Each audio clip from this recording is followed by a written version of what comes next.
think we are going. We are recording, I think. TPC 131, froze 6 p.m. Eastern time. What's the date? God damn it. I never. 7th? Is it the 7th today? TPC 131, July 7th, 2024, 6 p.m. Eastern time with Paul Whitcomb. And today we are talking about Stealth War by Brigadier General Robert Spalding, which is an unsettling book. Is by the former head briefer of CCP actions to the chairman of the Joint Chiefs of Staff and former B-2 Spirit pilot. And he has pointed out, it's a 7-hour audible listen for anyone that I expect. For anyone that's listening, it's put it on 1.5 speed. It's a 5-hour listen, so it's nothing for audible books. It is holy shit. It is. It made me realize, I think probably more than anything else, just how much it's not Democrats versus Republicans and how much it needs to be USA versus CCP.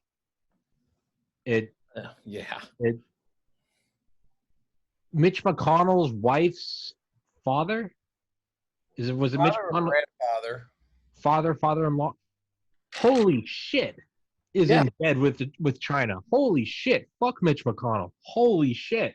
And I used to make fun of Cory Booker because he had that "this is my Spartacus" moment. Cory Booker helped put an end to what's it called? CCP taking advantage of that of counterfeit leeway. So one, as much as I identify as a Republican, well, you're glitching in and out of reality. I know it. Doesn't matter. Holy shit, fuck Mitch McConnell. And as much as I used to make fun of Cory Booker, props Cory Booker for helping put a tiny one, but a blade in China. Dude, it is.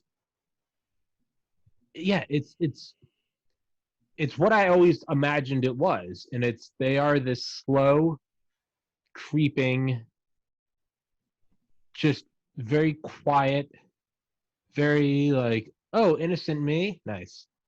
It's crazy. God damn it. Okay, I thought I wasn't recording. Never mind, we're recording. So are we recording? Yeah, we are. So I completely forgot. This podcast is available on Spotify. That the link will be sticking in the top comment and in the description. It's also available on BitChute and DTube.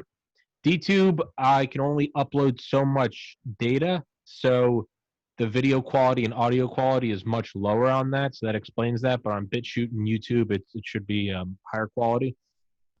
But yeah, so Stealth War by Brigadier General Robert Spalding. It's this sort of,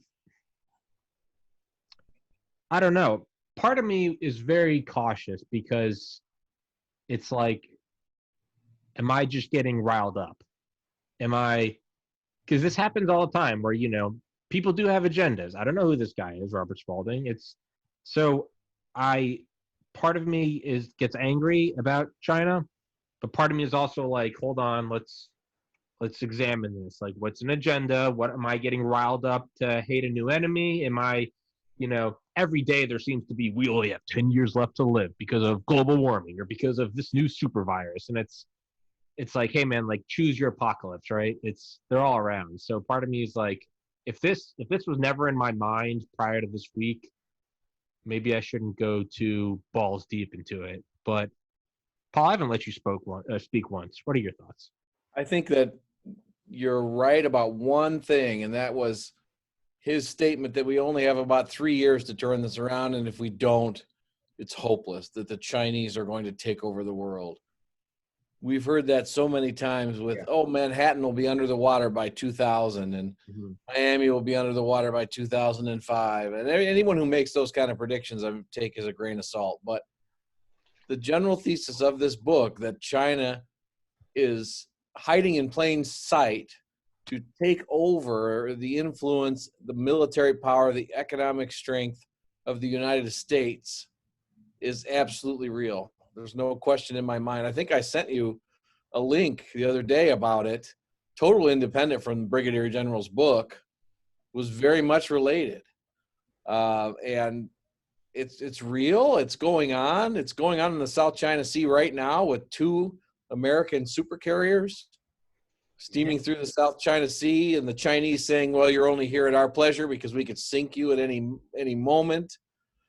What a great difference it is from back in the early 2000s when the Chinese were flexing their muscle about Taiwan, and we sent in a couple of aircraft carriers or an aircraft carrier and the Independence, which I think was a amphibious assault ship, and they backed down because they knew they were totally powerless against that kind of power. It's not the case anymore. This general seems to think, well, the Chinese have totally neutered our armed forces. I don't agree with that, but yeah, he's certainly got more knowledge about it than I do. yeah, no, and yeah, absolutely. I mean, I have 0 military experience, but also just from my own kind of window looking into this, the one thing I think is like, I think it's probably good to think that if you're in the armed forces. I'm sure, if you're LeBron James, you don't think about like, oh, I'm so much better than everyone. Like the reason why these guys are superstars is because not a lack of confidence, but rather they don't think that they're superstars, and that's why they're superstars, because they don't think they're good enough. They don't think their defense isn't good enough. That's why you get these Tom Brady's, these Michael Jordans, these Mariano Rivera's. So I imagine it's probably good to think like that, to think that our adversary is at the door, because that's what keeps you a sharp blade. Yeah. So I don't agree with the in 3 years, because I think this book was written a couple of years ago. I could be wrong. 2019, I think it was released. Okay, yeah, okay, last year, all right. And I don't think that we are as fucked as humanly possible, but I think that China is a growing, swelling threat that, as someone that was born in 1990, so I can't say reminds me of, but reminds me of what I imagine it was like in the 50s when an Iron Curtain has descended. That's kind of what it feels like. You got to match them all over the world, and it's not that we're going to go nuke them. It's that like the Soviet Union is like, we need to match them in every country in terms of aid, in terms of like fixing global markets, counterfeits, satellites, space, Navy, Army, industry. It does. I mean, it feels like the only way that you can fight this, the only way that you can combat it, is a Cold War. I feel like we're going into Cold War too. Yeah, that was the article I sent you, I think maybe yesterday, about the fact that China and America are now engaged in Cold War II. Mm-hmm. Also called the New Cold War. The New Cold War. And one major difference, though, is we don't have the tripwire of the Iron Curtain, where the armed forces of both sides were lined up facing each other. Yeah, just in East and West Berlin. We don't have that. So maybe that allows us to step back. Now we have proxy versions of it, of course, in North Korea, South Korea. The South China Sea maybe is a little bit more direct, but nothing like it was with that Eastern European NATO versus the Warsaw Pact, constantly ready to attack each other. But otherwise, in an economic and a technological, a sociological, a cultural standpoint, it's every bit as much of a Cold War, I think, is the one that I've already been through a portion of. Yeah. What we need is another Reagan I think the book laid out kind of everything Reagan did to counter the Soviets economically, culturally, and he did it amazingly well. But, until Trump came along, none of our presidents seemed to be aware or wanted to engage the Chinese threat. Yeah, and it's not something that can be kicked down the road any further, I don't think. And that's not a call for war.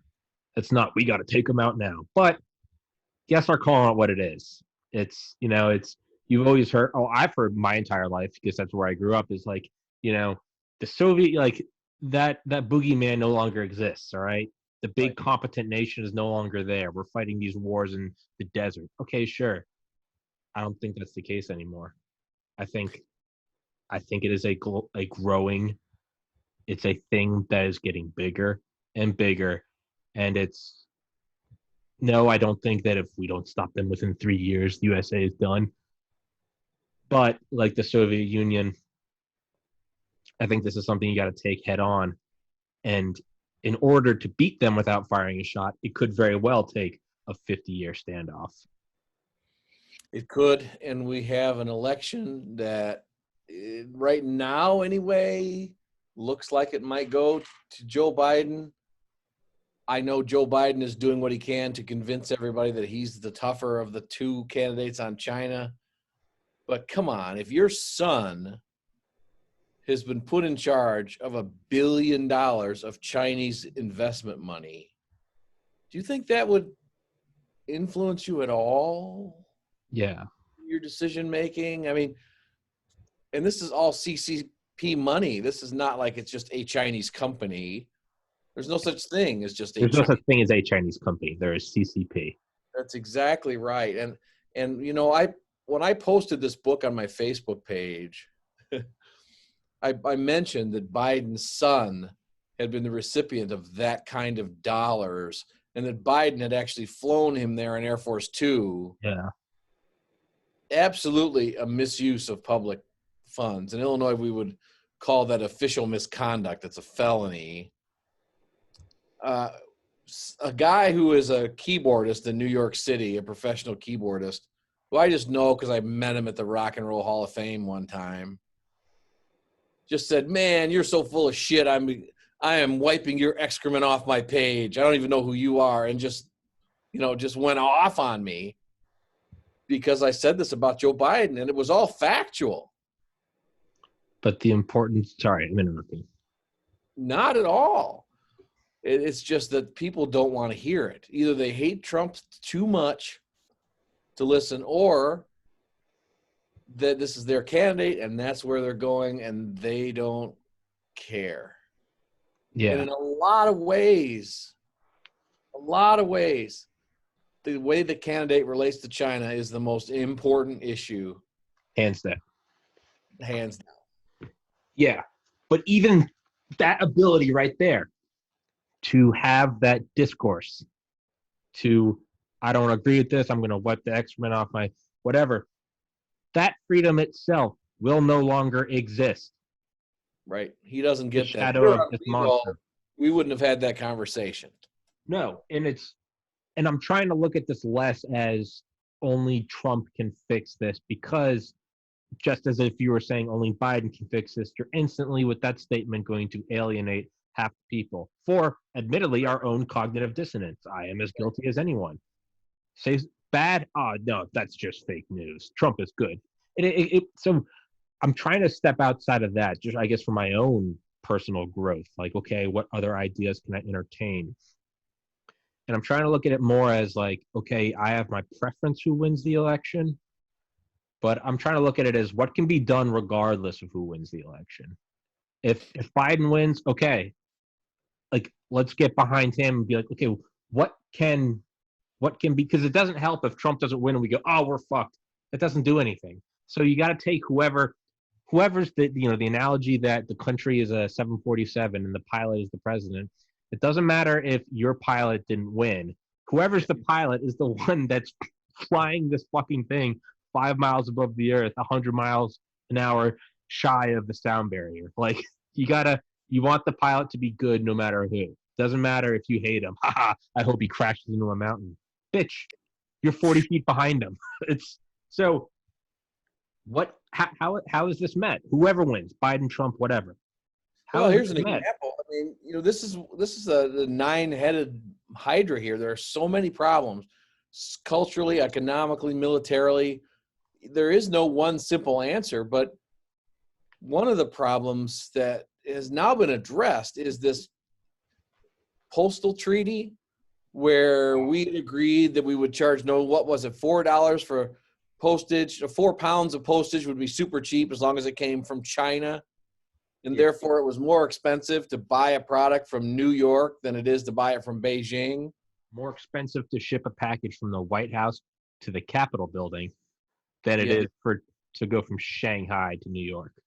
Right, which is costing our postal service 175 million per year or something like that, and funneling untold billions of people to buy from Chinese junk suppliers on Wish rather than from American. I mean, my understanding is Trump has announced that he is pulling out of that tree, which is a huge thing. And that's one example of how we do it. That's one. I'm not a Trump fan, but one thing I like about him is he does not let people push us around. Yeah, And he's getting rid of this thing. yeah. That's a huge advantage for China. I think Because I can buy this product and the shipping is practically free. Yeah, From China. yeah. But there are so many imbalances. What about this? 12 million containers are unloaded from China into the United States per day. That was the most stunning statistic. And how many inspectors do we have in mainland China? How many are we allowed to search 12 million departing containers per day? I think it was 30,000 per day, 12 million a year.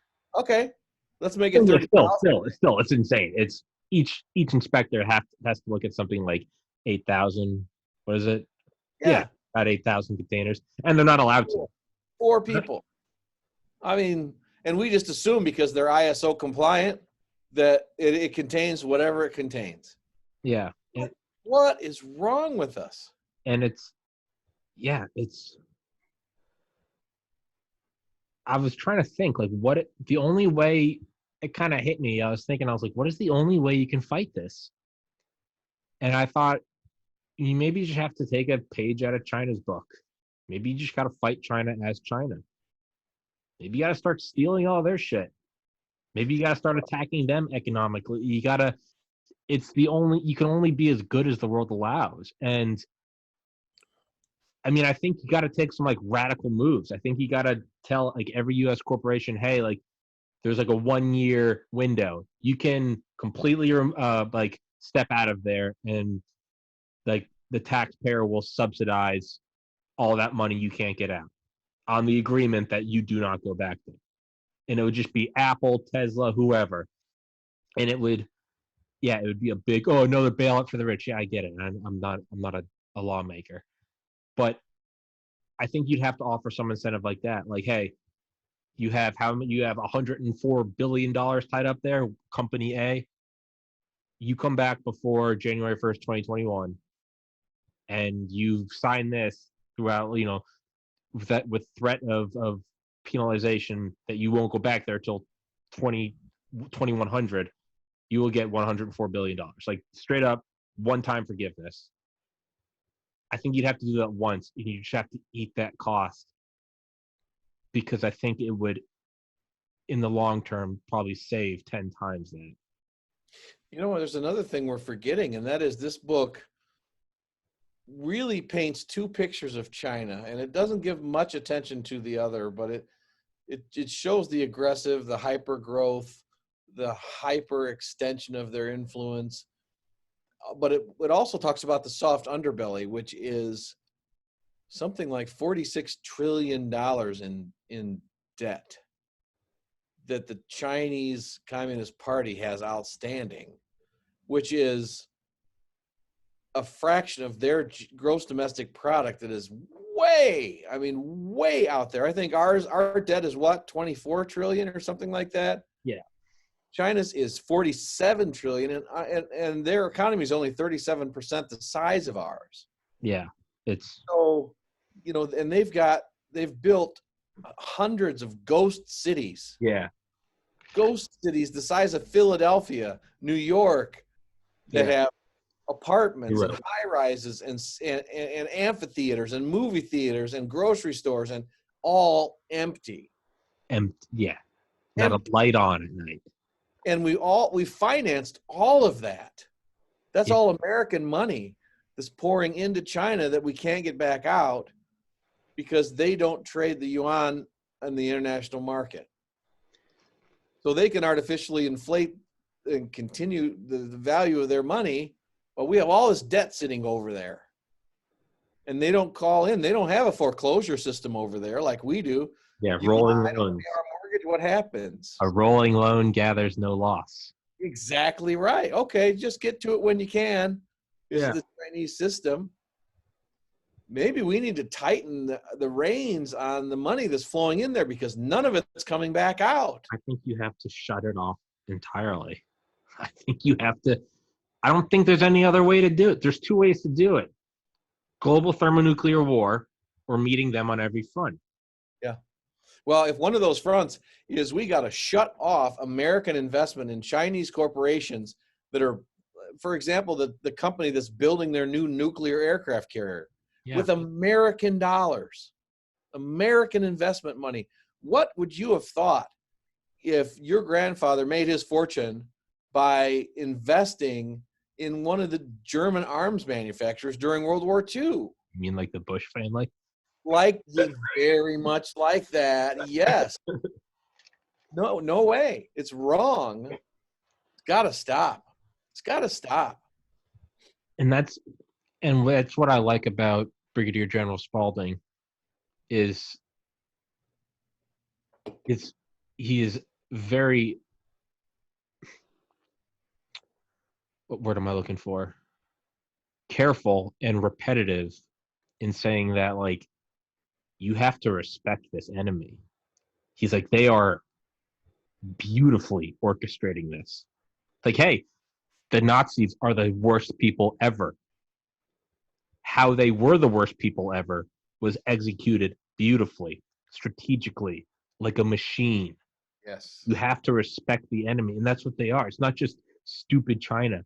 Dude, they know what they're doing, and they're doing it so slowly and methodically, and it's just they're just moving forward a millimeter a day, but they're moving forward like a glacier. Once they take that millimeter, it is not it will not see it will not see sunlight for the next 10,000 years. It is just moving slowly but surely.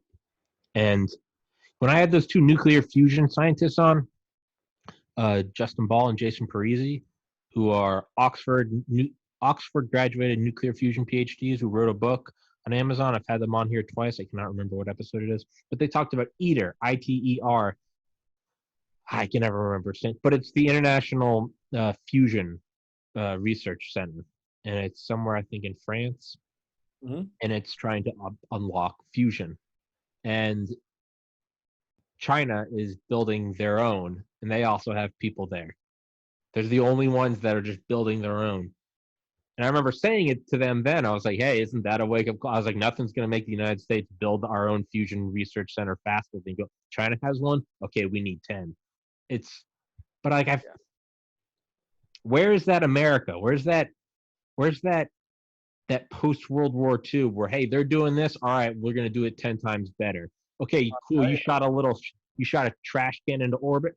Fuck it. We're putting men on the moon who are going to play golf with an American flag in the background. Suck my dick, Soviet Union. Where's that? Where's that energy? Where's that? Instead, it's just, oh, you think China's taking over the world? You fucking racist. Well, part of the problem is we can't involve the private sector in any kind of technological work now because universities and American corporations are so heavily infiltrated by Chinese that they would be there to steal whatever it was that we came up with. You know, if DARPA were to reach out and say, okay, Honeywell and Burroughs and AT&T and IBM, we want you to build a quantum computer that's going to beat all quantum computers. The Chinese are so heavily, I'm not saying those particular companies, but they're embedded. Yeah. Yeah, but they are, because they throw away money. What was that example in the book about a guy that retired from, it wasn't Skunk, what was one of the Donald Douglas maybe, and offered him 10 times his salary. 10 times his salary. Just nothing. And thankfully that man's a goddamn patriot and said no. But you bet he is. Yeah. You bet he is. But how do you do it, man? So I was thinking, you know, you always got to take the simplest way. You know, the simplest way to do this, that, the other thing. How are we going to beat Japan? what if we just unleash the power of the sun on them? Like, how do you beat these people that revere their leader as a god? You literally bring the power of God to them. It's Yeah. And how do you do that? You do it with a Manhattan Project. And so and yet we now know the Soviet Union had individuals in the Manhattan Project, literally there. Klaus Fuchs, the Rosenbergs. It's So yes, it will happen. But I was thinking, what's the quickest way to this? Do you meet them on every front? Okay, we got to get them with rare earth metals. By the way, China controls 90% of the world's trade, but they only have 30% of the world's rare earth metals. So, like, okay, but that's a whole different tangent. Do we meet them on every single one of these? Another statistic: China used more concrete between 2012 and 2014 than the United States used between 1900 and 2014. Holy fuck! If you're going to build 150 New York cities, that's an amazing amount of concrete. But what do they have out of it? What's the benefit from them of having these enormous ghost cities, which no one has ever seen, which is also fascinating? But what's the benefit to them of that, of having enough empty apartments? What did they say? 64 million empty apartments? Yeah, it's well, I mean, the whole country to move in, right? well, the benefit of it makes sense because they have this physical property, whereas money is a social agreement and it's ones and zeros. It's not real. So I think America having a $21 trillion debt, unlike most people, I think it's one of the most brilliant things. So what have we done? You've given us whoever's holding our debt, and then we built a military with that money. How are the loan sharks going to send their muscle men when all the money they loaned out has been put into making muscle man 100 times bigger than yours? So for sure. I think that's a whole nother podcast. I think America's debt has been our most brilliant move ever. We've built the biggest military in the world. So when you come knocking, one day we say, all right, fuck off. We no longer recognize money. Whatever. What are you going to do when we have all these tanks and aircraft carriers? So yeah, that's what their ghost cities are. I think they're prepared for an inevitable when we no longer recognize each other. But when we no longer recognize each other, all the ones and zeros in the trade and all that, it's just all light on fiber optics. What's real is there's 64 million apartments. So I guess. But what value do they have if they're literally empty? Do you have them for your people, for your 1.4 billion person CCP army? For such a brainwashed and what am I looking for? God, I'm just going blank today. Compartmentalized nation, basically a compartmentalized nation. That looks good for you. Hey, CCP, Big Daddy, new apartment. There you go. You're welcome. That just makes them more loyal to you. But so I was thinking, you need a silver bullet to. So the point of me saying is all this is: do you want to meet them on this rare earth metal, these concrete, this trading, these shipping containers online, on forums, in the university, on blah, blah, blah, everything under the sun, biomedical technology? Do you want to meet them on all these fronts? And I was trying to think, you got to find the simpler front. And it's like was it Mao that said he realized that Russia trying to control everything at an atomic level didn't work. The better way to do it is you just find the big incentive and then just tug it the way you want. Capitalism works. So I was thinking, what is the simplest thing you can do? And the only thing I could think of is I think you got to get to quantum supremacy. I think you need to build a supercomputer that is not slightly ahead of theirs. I think you got to jump forward 100 years in computing power with artificial intelligence and use that against them. And I think that's the only way to do it. And so what you were saying, I know I haven't let you spoke, is I think we need a Manhattan Project for God tier AI. I think that's the only way you're going to take them on. That or global thermonuclear war or a 50-year face-off. I think it's one of those three. End of rant. Sorry. Assuming that we do win the 5G war, they're building this, what is it, the Road and Belt Initiative? Belt and Road Initiative, BRI. Yeah, all around the world. to connect infrastructure, both electronic and physical, with all these third world countries to build their 5G structures, which means if China controls the data, China controls those economies, China controls those people, and it gets right into the whole social credit score, which is a terrifying concept that actually is in place in China. If we don't win that war and we don't become the main purveyors of 5G technology for the developed world, then our chances of doing what you suggest, I think, are very, very slim. Yeah, it's I don't part of me loves to believe like an idea that like, Big Daddy Uncle Sam, he's got it all under control. Like it's all part of the plan. Don't worry. What China's doing, like them being powerful, like they're falling right into a trap. Like I want to believe that. Who doesn't? Who doesn't want to believe in the benevolent, superpower structure elite? I it is no I don't think global thermonuclear war is an option. I think that was an option when we're the only ones with nukes. Yeah. That's not an option. No. I don't see how you can convince people that we need to do another Cold War, because now you just look like a warmonger. Oh, woe is me. We're just China. We're just a developing nation. It's. I think you gotta. I think you literally need like an air gap surrounded by a Faraday cage. You need something that makes NORAD look like a fucking campground. And you got to build. You got to bring in Apple, Dell, Oracle, IBM, and you literally need to do like with Raven Rock. You need to do like Eisenhower with those czars. I think it literally needs to be like.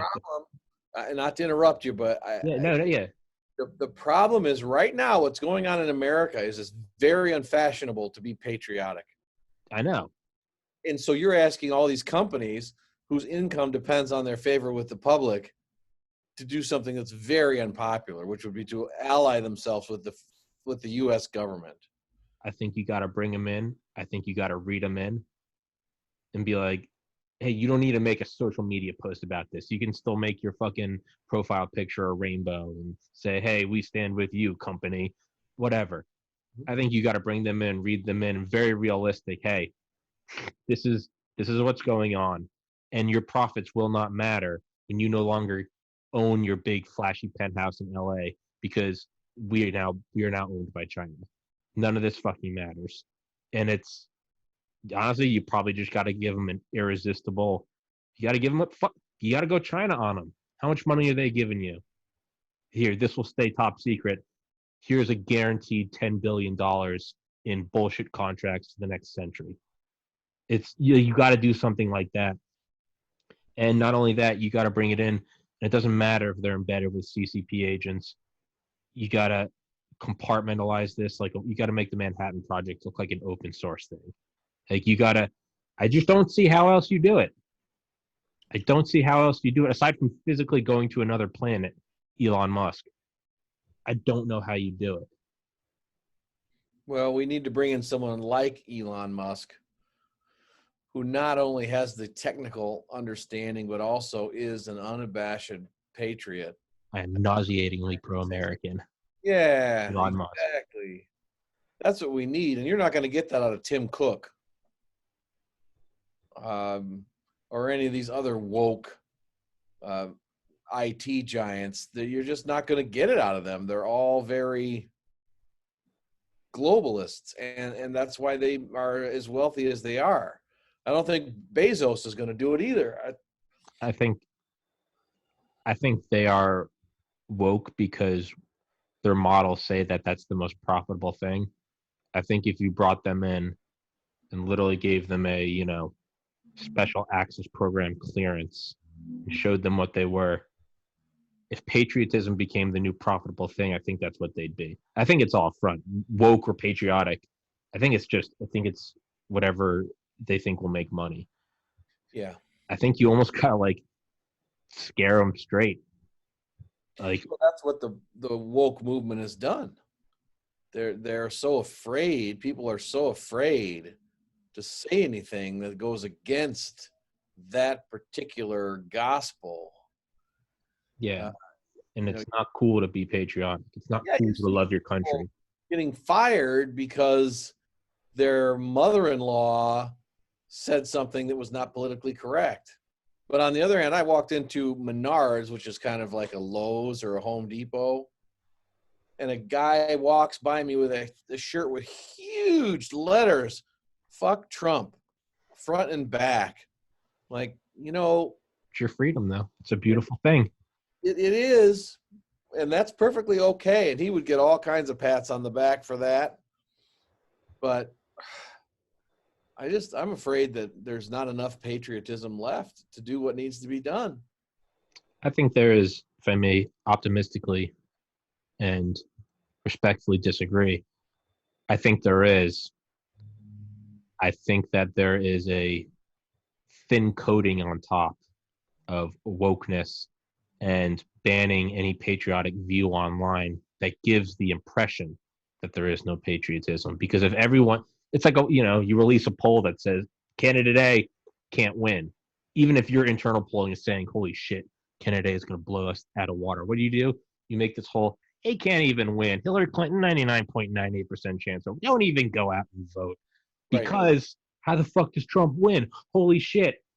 The reality is no, most people just, they don't, it's the silent majority. They just don't vocalize it.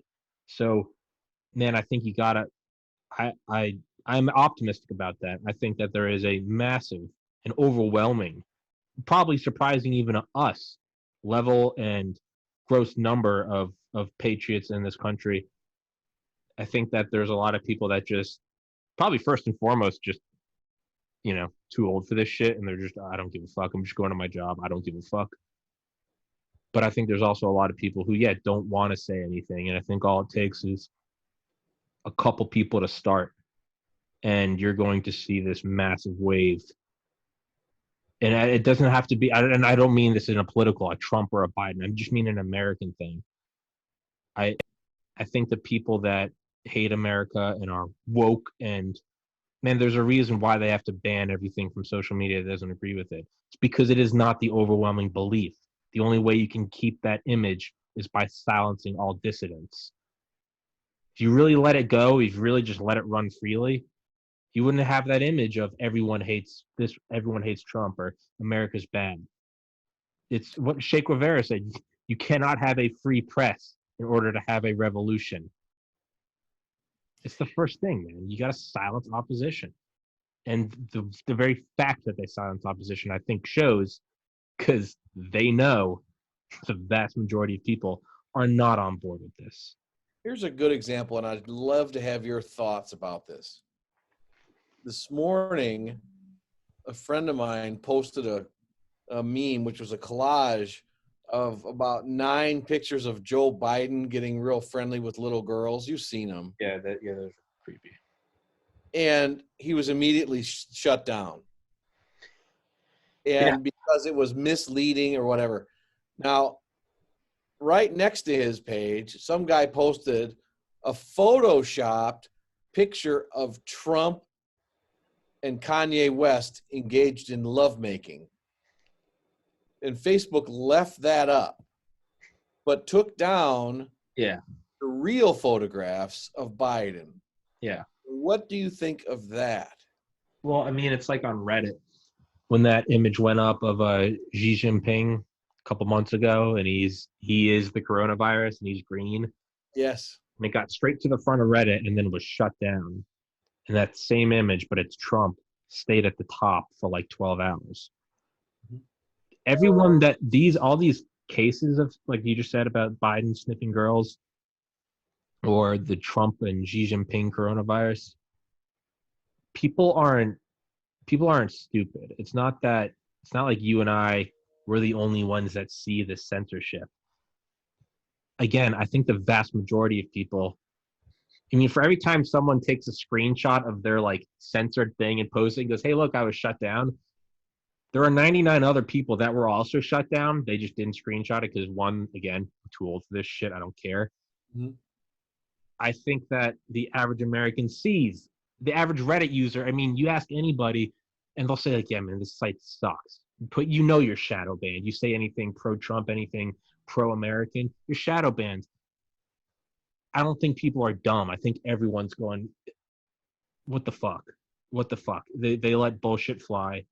They let anything truth or pro-American or pro-nuclear family gets shit to oblivion. I do. I think that there is a massive pool of it, and it is right under the surface. And I think Trump is just a symptom of that. He's someone that came out and said he tapped into it. It doesn't have to be Trump. It could be anyone. The next person come out. I don't think it's Trump. I think it's the idea. Like, hey, it is okay to love your fucking country. It is okay to put America first. And if you're fucking India, put India first. If you're goddamn Madagascar, put Madagascar first. There's nothing wrong with taking care of your people. Don't be ashamed of who you are.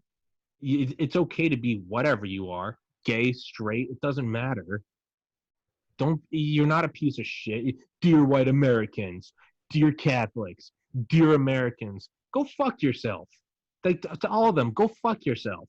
Replace, and anytime you see that, hey, dear Americans or dear white people, dear straight, or, anytime you see that, just remove white and put black or Jew or homos. And then look at how incendiary that is. I saw some girls thing on 4th of July. Was, hey, dear white Americans, while you're enjoying your barbecue, try to remember just how racist you are. Hey, dear blacks, it doesn't matter what will come after that. It would be, holy shit, dear, hey, dear Jews, holy shit. Right. Hey, single parent kids, you say any of that shit and it's over. So I don't know where I'm going with this, man, but I don't think that I am unique, and I don't think that you are. I think that I don't give enough of a fuck. I don't have a girlfriend. I don't have kids. I don't have pets. I don't have debts. I live with my parents. I haven't seen my friends in 5 years. That I just don't give a fuck anymore. That I can kind of say this shit without repercussion. I don't care. I think that there are a lot of people that do feel that way, and I mean, dude, I think you can only tell the vast majority of hardworking people who have never done or said a racist thing in their life. You can only call them backwards, misogynistic, racist pieces of shit for so long before you're going to get a backlash unlike there's never been seen before. It's like what South Park said when Mr. Garrison becomes Trump and he goes to PC Principal and he goes, you don't understand, PC Principal. You created me. Your anti-American PC culture war, you created me. And it's true. I don't know where I'm going with this, but I don't know. It takes one person. It takes one person not be afraid to be patriot. I don't mean be anti everyone else. Just don't be afraid to be who you are. Be proud of who you are. I'm white. I'm from New England. I have Irish Catholic roots. Sure, I'm proud of it. If you're Hispanic and Baptist and your fucking mom's from Pakistan, be proud of that. There's nothing wrong with it. Just be who you are. Be proud of who you are. Don't apologize for being who you are. And fuck anyone that says you have to. I'm getting riled up. No, I think you're right. The problem is there's this huge wave to divide people into alphabet soup. And there's so many acronyms now, I can't even keep track of them. But they're all different, and they've all been slighted in their own ways. And we're not one country. We're just alphabet soup of all these different. Apparently, there's something about being cisgendered. Do you know what that means? I don't CIS. I don't even know anymore. I don't even know either. And there's something about how many, there's 32 different genders, and it's just dividing people, dividing that into more subsets. It's sinister. And I can't help but think, this is how I bring this back around, is that some Chinese psyops people are just licking their chops about this. Divide and conquer. And saying, this is wonderful. The Americans, their younger generation can't beat us. They can't even decide if they're a boy or a girl. Yeah, they've made Americans hate America more than they do. Right. It's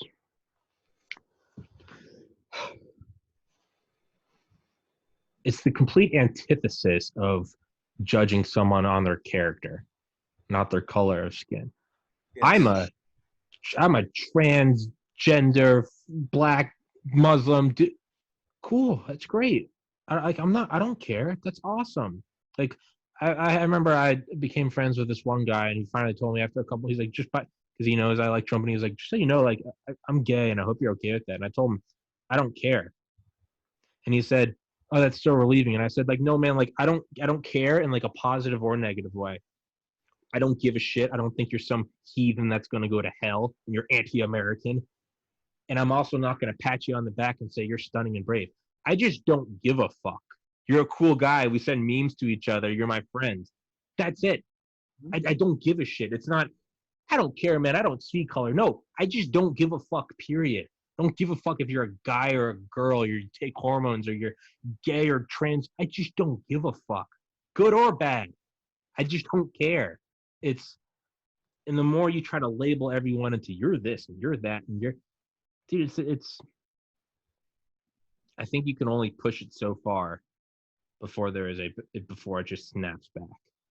I can only speak for myself, but I can say that when George Floyd, when I watched him get murdered, I was pretty fired up about the need for change and how united everybody was across the political spectrum. But now it has swung so far into just crazy stuff like ABC News saying that if you're white and you go to national parks, you're a racist because you're self-segregating, because most people that go to national parks are white, and therefore the experience itself is racist. It's starting to make me angry. And I'm about as open-minded as you can come, so I can only imagine more conservative people are just about fed up with this shit. You can only push people so far, you know? You can only call Bob, who's just a hardworking guy, loves America. He's a Braves fan. He fucking loves Led Zeppelin. He's got a wife. He's got 2 kids. He's doing his best to be a dad. He tries to take them to fireworks. He hopes his kids can have a better life than him. He's got a good old sense of humor. He's not perfect. Maybe he's an ass every once in a while, but he's just, hey neighbors, and Bob, you're a piece of fucking shit, racist Nazi.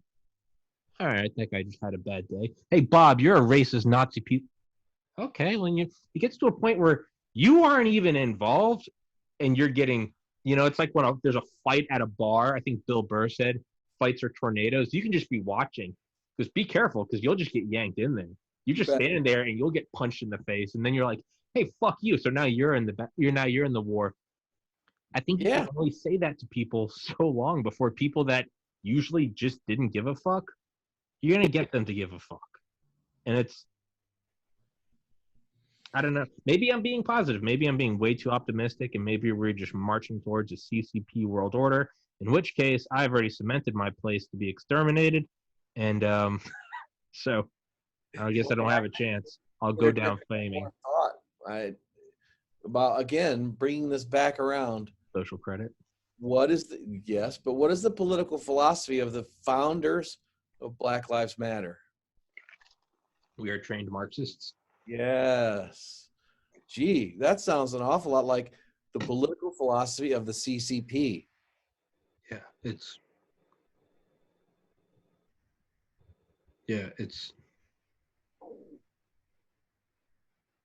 I don't know, man.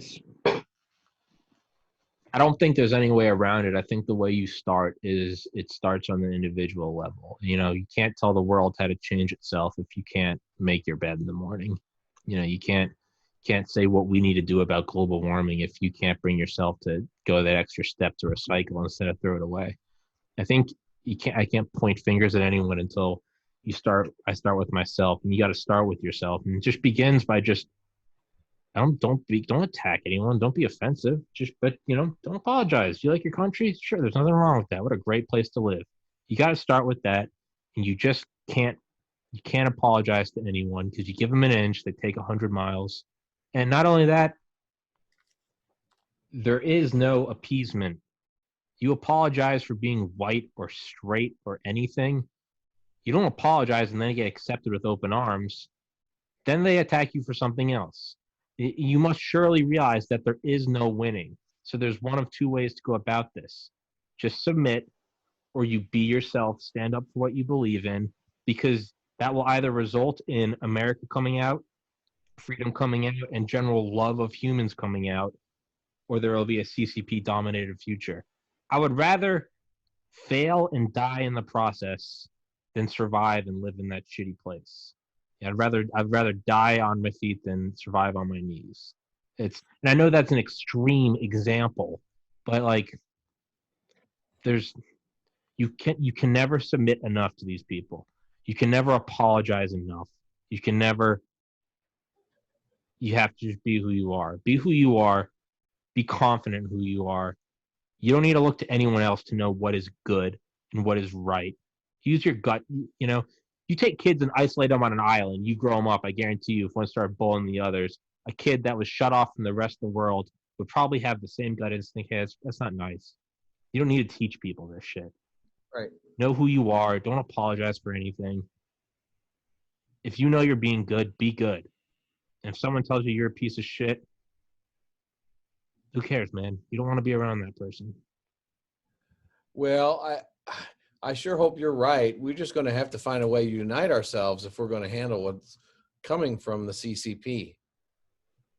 And right now, we're doing a terrible job of it. Terrible job.